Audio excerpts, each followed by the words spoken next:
বালু খেকোদের দৌরাত্মে ভাঙন ঝুঁকিতে দিন কাটছে ব্রাহ্মণবাড়িয়ার মেঘনার তীরবর্তী 2 গ্রামের মানুষের। বালুমহালের ইজারার মেয়াদ শেষ হলেও অবৈধভাবে ড্রেজার দিয়ে চক্রটি প্রতিদিনই বালু উত্তোলন করছে।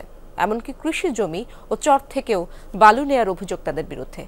দিনের আলোয় সবকিছু হলেও নির্বিকার প্রশাসন। যমুনা স্মার্ট রেফ্রিজারেটর, স্মার্ট লাইফে স্মার্ট রেফ্রিজারেটর।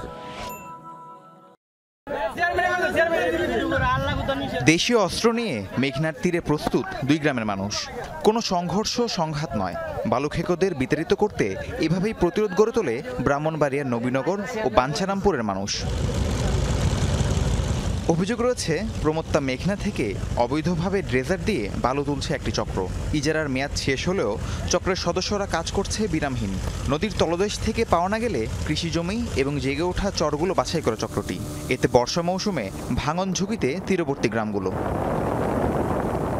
গৃহস্থ মানে যারা খেলতে আসছে এখানে সম্পূর্ণ শেষ হয়ে যাবে, নিশ্চয় হয়ে যাবে একবারে। কিছু কিছু লোক এই যে দরাভাঙ্গার লোক, আবার কিছু কিছু লোক আরো জড়িত হয়ে এই গ্রাম পুরাটা কাটতে নিয়ে যাইতেছে। এরা আমরা বাধা দিলে এরা জোরে কাটবো।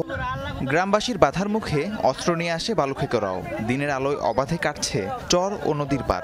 এত কিছুর পরও প্রশাসনের পক্ষ থেকে কোনো পদক্ষেপ নেওয়া হচ্ছে না বলেও অভিযোগ উঠেছে।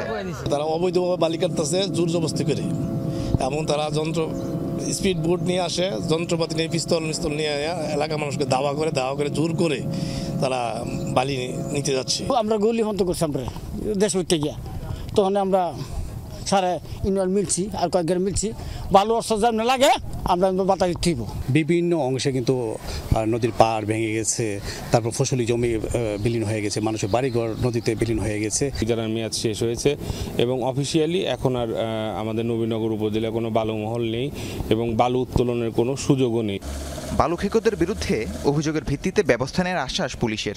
এটা পুলিশেরও জুরিসডিকশন, পাশাপাশি আমাদের থানা পুলিশেরও যদি আওতাধীন হয় এবং এখতিয়ারভুক্ত হয়, অবশ্যই আমরা এই বিষয়গুলো দেখব। গত 13 এপ্রিল শেষ হয়েছে এখানকার বালুমহলের ইজারার মেয়াদ।